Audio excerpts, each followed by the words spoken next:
ഇതിപ്പോൾ നിങ്ങൾ കാണുന്നത് ഒരു 20 ദിവസത്തെ ഗ്രോത്താണ്. ഇത് ഷെഡിങ് ഫേസ് ആയിട്ടില്ല. ഷെഡിങ് ഫേസ് ആകുമ്പം ഈ മുടിയെല്ലാം പൊഴിഞ്ഞു പോയിട്ട് വേറെ മുടി വരും.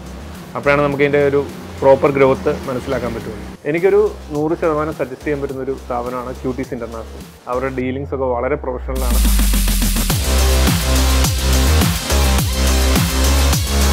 നമസ്കാരം, ഞാൻ പ്രശാന്ത് മുരളി. ഞാനിപ്പോൾ ഇരിക്കുന്നത് ക്യൂട്ടീസ് ഇൻ്റർനാഷണലിലാണ്. 6 മാസത്തിന് മുമ്പ് ഡിസംബറിൽ ഞാൻ എൻ്റെ ഹെയർ ട്രാൻസ്പ്ലാന്റ് ചെയ്തു. 6 മാസത്തെ ഗ്രോത്ത് ആണ് നിങ്ങളിപ്പോൾ കാണുന്നത്. ഇതിന് മുന്നത്തെ എൻ്റെ ലുക്ക് ഇങ്ങനെയായിരുന്നു. പക്ഷേ ഇപ്പോൾ ഭയങ്കര മാറ്റമുണ്ട്, ഒരുപാട് സന്തോഷമുണ്ട്. ഇപ്പോൾ എനിക്ക് ഒരുപാട് എൻക്വയറീസ് വരുന്നുണ്ട് ഫിലിമിൽ നിന്ന്. എൻ്റെ ലുക്ക് മാറിയത് ആളുകൾ കണ്ടിട്ട് മറ്റു പല വേഷങ്ങൾക്കും വേണ്ടിയിട്ട് എന്നെ വിളിക്കുന്നുണ്ട്. All thanks to cuties. ഇൻസ്റ്റയിലൊക്കെ ഒരു റീൽ കണ്ടു, അത് ന്യൂസിലൊക്കെ വന്നു. ഈ തലയിൽ അവർ പ്ലാന്റ് ചെയ്തിട്ട് സ്കാൽപ്പ് ഭയങ്കര മുഴച്ച് നിൽക്കുന്നു. ഹെയർ ട്രാൻസ്പ്ലാന്റേഷൻ എന്ന് പറയുമ്പോൾ എല്ലാവരും മൈൻഡിലും മുടിവെപ്പല്ലേ എന്നുള്ളൊരു സംഭവമുണ്ട്. പക്ഷേ ഇത് നമ്മുടെ സ്കിന്നിൽ ചെയ്യുന്ന ഒരു പ്രൊസീജിയറാണെന്നുള്ളത് ആരും മൈൻഡിൽ വെക്കുന്നില്ല.